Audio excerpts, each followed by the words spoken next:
हम सब शासनपति भगवान महावीर जिनका धर्म शासन धर्म संघ धर्म तीर्थ में हम सब धर्म का अमृत पान कर रहे हैं, उस प्रभु की साधना को, प्रभु के ज्ञान को, प्रभु की क्षमा को, प्रभु की मैत्री को अनंत अनंत नमन प्रार्थना कृतज्ञता के भाव। प्रभु सिद्ध बुद्ध और मुक्त हो गए हैं, सिद्ध हो चुके हैं प्रभु। उनकी वाणी, उनका ज्ञान, उनकी साधना, उनकी क्षमा, उनकी मैत्री आज भी हमारे पास है। उसकी साधना के द्वारा, प्रभु की वाणी के द्वारा हम भी इस संसार सागर से पार हो सकते हैं, सिद्ध बुद्ध और मुक्त हो सकते हैं। उत्तरायण सूत्र के उपरांत समगत पराक्रम के अंदर चर्चा चल रही है। प्रभु का एक एक प्रश्न की हम उसका चल रहे हैं। आज विषय आहार पचकाने नंग बनते जीवे किम जनई। हे भगवान, आहार के प्रत्याख्यान से जीव को किस गुण की प्राप्ति होती है? आहार का त्याग कर दिया। 4 प्रकार का आहार है, असनम, पानम, खाइनम, साइनम। असनम मतलब अन्न का, पानम मतलब पानी, पेय पदार्थ, खादिम खाद्य, स्वादिम स्वादिष्ट। 4 प्रकार के आहार का कोई 3 प्रकार का त्याग करता है, कोई 4 प्रकार का कोई रखता है। आहार का त्याग करने से जीव को किस गुण की प्राप्ति होगी? आहार पचकाने नंग जीवे संस्पयोगं वो छिंदई जीवे संस्पयोगं वो छिंदिता जीवे आहार मंत्र नंग नय संकलित से। आहार के प्रत्याख्यान से साधक जीवित रहने की अभिलाषा को मोचित कर देता है। जीना, मुझे जीना है, लस्ट फॉर लाइफ, मैं जिंदा रहूं। मेरा अपना व्यक्तित्व है, 2 तत्व है, जड़ और जीव। ये शरीर का आकार और निराकार आत्मा है। आत्मा अनाहारक है, आप जानते हैं आत्मा अनाहारक है। आहार कौन लेता है? शरीर लेता है। कितना आहार चाहिए शरीर को? कितना चाहिए? हम कितना लेते हैं? कोई मर्यादा है आहार की? किसी की शादी हो जाए तो फिर ख्याल ही नहीं करते, जो आया चलने दो। फिर शादी होने के बाद बीमार पड़ जाते हैं, डॉक्टरों के पास जाना पड़ता है। और आजकल इतनी आइटम वैरायटी बनाते हैं प्रदर्शन करने के लिए, ना वो खाने लायक है ना परोसने लायक है। ऐसा ही एक बार हम दिल्ली की तरफ बिहार कर रहे थे, दिल्ली के एक जहाँ शादी होती है वहाँ रुक गए। तो जैन का था, तो उन्होंने कहा कि राजस्थान से बारात आनी है। उन्होंने कहा कितनी आइटम? 300 आइटम। तो आश्चर्य हुआ। मैंने पूछा क्या वो इतने आइटम खा लेते हैं? कहते महाराज खाता होता कोई नहीं। खाना कितना होता? कितना खाते हो आप? इतना खाते, इतना ये आ जाता है। इसके ऊपर लगाते चले जाओ तो कितना खाओगे? इतना की बहुत है, इससे पेट भर जाता है।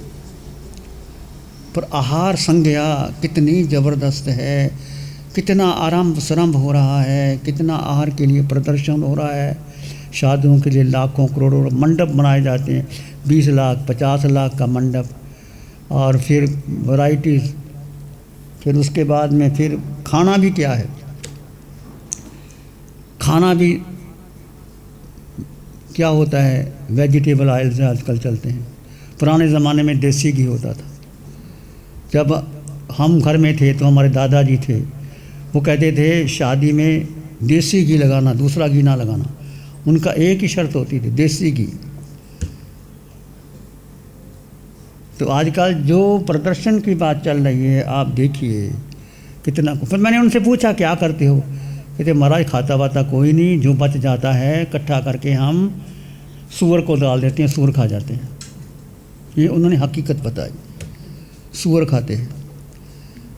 एक प्रदर्शन के मैंने इतनी आइटम बनाई, इतने लोग आए, खाए, व्यर्थ।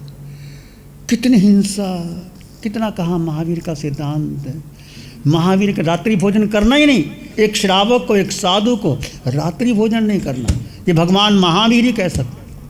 बाकी सभी धर्मों में देखो, चाहे बौद्ध धर्म है, सनातन है, सिख है, सब रात को खाते, कुछ भी करते। महावीर ने रात्रि भोजन का निषेध किया।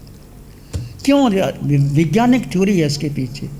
रात को भोजन करोगे तो क्या होगा? जो सूर्य नाड़ी है, सूर्य कमल है, वो मुरझा जाता है। रात्रि को भोजन करेगा तो पचेगा नहीं, पचेगा ना, अपच होगा, बीमारियां पैदा हो जाएंगी, फायदा क्या है। महावीर बहुत बड़े वैज्ञानिक थे, इसलिए रात्रि भोजन साधुओं के लिए तो कंपलसरी है 5 महाव्रत और 6ठा रात्रि भोजन। और श्रावक के जो 12 व्रत है उनके लिए भी मर्यादा है कि रात्रि भोजन आप आराम से तैयार कर सकते हैं। हम जब अमेरिका में गए तो अमेरिका में तो 8 बजे सूरज छिपता है, लोग शाम को 6 बजे 5 साढ़े 5 बजे आ जाते हैं ऑफिस से, 6:30 खाना खा लेते हैं आराम से साथ, और सूरज 1 घंटे के बाद छिपता है, आराम से लोग शाम को खाना खा लेते हैं। उसके बाद में फिर उनकी मर्जी है, क्लब में जाओ, कहाँ जाओ, ना जाओ। तो हमारे इंडियन सिस्टम दूसरा ही है, रात को आएंगे 10 बजे खाना खाएंगे, फिर घूमेंगे, फिर बैठेंगे, पिक्चर देखेंगे, 2 बज जाएंगे, सारा सिस्टम गड़ गया। तो मेरा आप लोगों से अनुरोध है, भाइयों से, कि यदि आप थोड़ा करुणा करो, किस पर, आपकी होम मिनिस्टर पर, जो आपकी होम मिनिस्टर है, जो खाना बनाती है, आपको खिलाती है, उनको कहो दिन में खाना खाओ। वो बेचारी रात को खाना इंतज़ार करती है, देखो एक तो तुम्हारे कारण उनको बैठना पड़ता है खाना बनाते समय, फिर रात्रि में प्रसाद के में जो बर्तन है, जो सब्जी जमी रह जाती है, उसमें समूक्षम जीव बहुत पैदा हो जाते हैं। और रात्रि भोजन आपने तो खा लिया, उन्होंने भी कितना तो वेस्ट हो जाता है। रात्रि भोजन में हिंसा कितनी होती है, बर्तन रात तक पड़े रहते हैं, और उसको हिंसा किसको लगती। आप यदि आप चाहें तो टिफ़िन ले जाओ, शाम को आप ऑफिस जाते हैं तो टिफ़िन ले जाओ। तो आजकल तो हॉट टिफ़िन भी आते हैं, खाना गर्म मिल जाता है, आप कोई दिक्कत नहीं, वो खाना खा लो।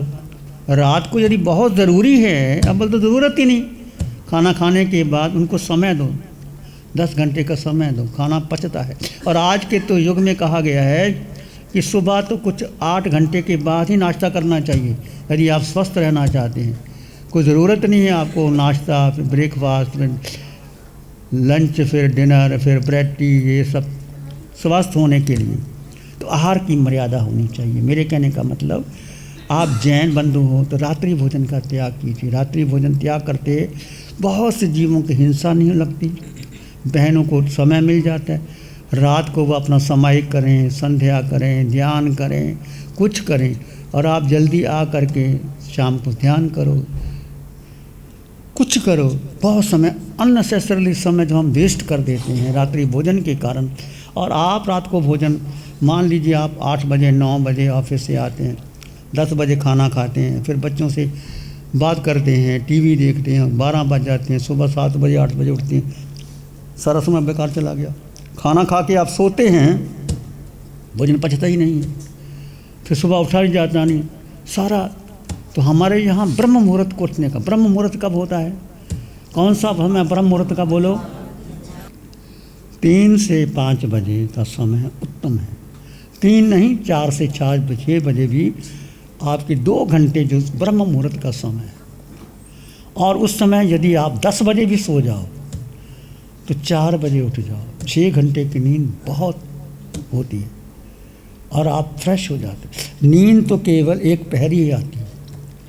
भगवान ने कहा साधु को एक पहर की नींद भिक्षा किया, पहले पर स्वाध्याय, दूसरे पर ध्यान, तीसरे पर गोचरी, चौथे पर स्वाध्याय, फिर रात का समय स्वाध्याय, फिर ध्यान, फिर निद्रा, एक पैर की निद्रा, फिर स्वाध्याय। एक पैर का मतलब 3 घंटे, 3.5 घंटे। यदि आप साउंड स्लीप चाहते हो तो 3-4 घंटे की नींद बहुत होती है, फ्रेश हो जाती है, सुबह उठ जाती है, मॉर्निंग वॉक करते हैं, और कितना समय बच जाता है।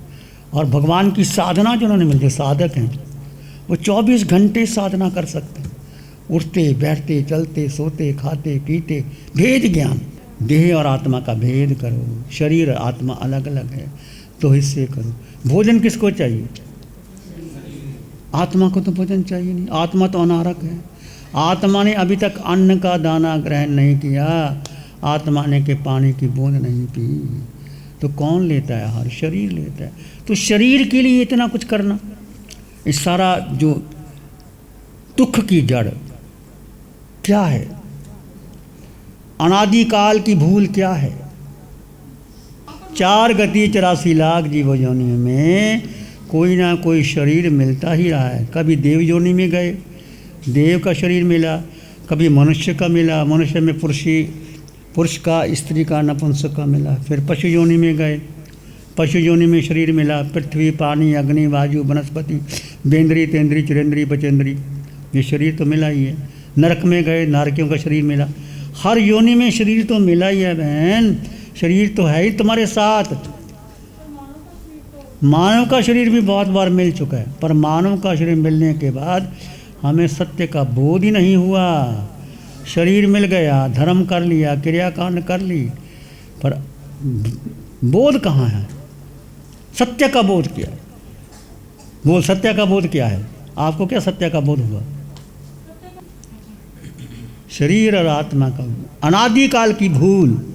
भगवान बताते हैं कि ये जीव यानी आत्मा, जैन धर्म में जीव शब्द बहुत महत्वपूर्ण है।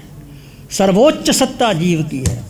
इतना जैन दर्शन ने, जैन धर्म में महावीर ने, सभी तीर्थंकर भगवंतों ने किसको महत्व दिया? एकमात्र जीव। और जीव सीधा ले जाएगा, बाकी कोई नहीं जाएगा। जो जीव अकेला, पूरे ब्रह्मांड में अकेला। पहले जन्म में तुम कहाँ थे? उसके पहले जन्म में कहाँ थे? अगले जन्म में कहाँ जाओगे? कोई संगी साथी है तुम्हारा? जब माँ के गर्भ में आए थे तो कौन साथ आया था? जब बाहर निकले तो कोई साथ था? जब जीव जाता है तो कोई साथ था? अगले जन्म में जब जाओगे कोई शरीर मिलेगा तो कौन आएगा? जीव अकेला था, अकेला है, अकेला ही रहेगा, ये निश्चित मानो। यदि आपको एकत्व भावना का पोषण हो गया तो आप घबराओगे नहीं, डरोगे नहीं। जीव यानी आत्मा अकेला। आत्मा के गुण कितने हैं? सब आत्मा, तुम आत्मा, मैं आत्मा, सब में समान आत्मा। हमें अपने ही गुण का पता नहीं, अपनी विशेषता के बारे पता नहीं। मैं हूँ कौन? मेरा अस्तित्व क्या है? मैं किस लिए आया हूँ? ये पहला बोध होना चाहिए। सबसे पहले मैं हूँ कौन? मैं देह नहीं, मैं शिव मुनि नहीं, मैं पुरुष नहीं, मैं स्त्री नहीं, मैं छोटा नहीं, बड़ा नहीं, मैं माँ नहीं, पत्नी नहीं, बहन नहीं, भाई। ये कौन है? ये सब शरीर के हिस्से हैं। जो आकार है, किसका आकार है? वो मैं हूँ ही नहीं। आकार नष्ट होगा। जो कुछ आकार है, तुम्हारी धन संपत्ति, हीरे जवाहरात, मकान, बिल्डिंग, गाड़ी, बंगला, टीवी, जो भी तुम्हारे पास है उसका क्या है? शरीर का आकार है, नष्ट होगा। तो रहेगा कौन? जो निराकार है। निराकार का आत्मा। आत्मा का आकार है ही नहीं, आत्मा की शेप है ही नहीं। वो मैं और तुम हो। वो कहाँ विराजमान है? आत्मा कहाँ विराजमान है? हमारे शरीर के भीतर 3.5 हाथ की काया में। जब आप माँ के गर्भ में आए, पहले आत्मा का, जीव का प्रवेश हुआ। फिर जीव का प्रवेश, जीव ने आहार लिया, ओज आहार लिया। फिर 9 महीने माँ के गर्भ में आपका पालन पोषण हुआ। फिर आप बाहर आए, बाहर आके माँ ने आपको नाम दे दिया, तू मेरा बेटा, तू मेरी बेटी, कोई नाम चुन्नू, मुन्नू, सोनू, कुछ बना दिया। सारी ज़िंदगी चुन्नू मुन्नू में गवा दी। माँ ने बताया नहीं, मैं तेरी माँ नहीं, तेरी माँ जिनवानी है। गर्भ में संस्कार देने चाहिए माँ को। मैं तेरी माँ नहीं, तेरी माँ जिनवानी है। तेरे पिता अरिहंत परमात्मा है। शरीर से तेरी माँ हूँ। तो गर्भ में माँ संस्कार देती है तो बच्चे को भी संस्कार मिलते हैं। हमारे यहाँ 72 कलाओं में गर्भ संस्कार है, आजकल वो भूल ही गए हैं। तो माता को गर्भ में संस्कार देनी चाहिए। बच्चा बड़े होकर के, जब बच्चे को सिखाओ, जब छोटा बच्चा, उसको तुम जीवात्मा हो, अरिहंत तेरे पिता है, तुम्हारा लक्ष्य साधना का है। बच्चा वैसे बन जाता है। बच्चे को ध्यान सिखाओ। छोटा बच्चा जब 5 वर्ष का ही है, 3 वर्ष का भी है, उनको बिठाओ अपने पास, उनको श्वास का ही सिखाओ। आते जाते श्वास, बच्चे बड़ी जल्दी सीख लेते हैं। बच्चे को ध्यान सबसे पहला आसान है। तुम्हारा मन नहीं लगता, बच्चों को ज़रूर लगता, बच्चों का मन लगता है। नमो अरिहंतानंग, नमो सिद्धानंग, नमो आयर्यानंग, नमो अध्यायानंग, नमो लोय सब साहुनं धम्मो मंगल मुखिठम अहिंसा संयमो तवो देवावीतं नमं शांति। जस धम्मे श्यामनो श्री चत्तारी मंगलम अरहंता मंगलम सिद्धा मंगलम साहु मंगलम केवली पाणत्तो धम्मो मंगलम। चत्तारी लोगोत्तम अरहंता लोगोत्तम सिद्धा लोगोत्तम साहु लोगोत्तम केवली पाणत्तो धम्मो लोगोत्तम। चत्तारी शरणं पवज्जामि अरहन्ते शरणं पवज्जामि सिद्धे शरणं पवज्जामि साहु शरणं पवज्जामि केवली पाणत्तं धम्मं शरणं पवज्जामि। चार है शरण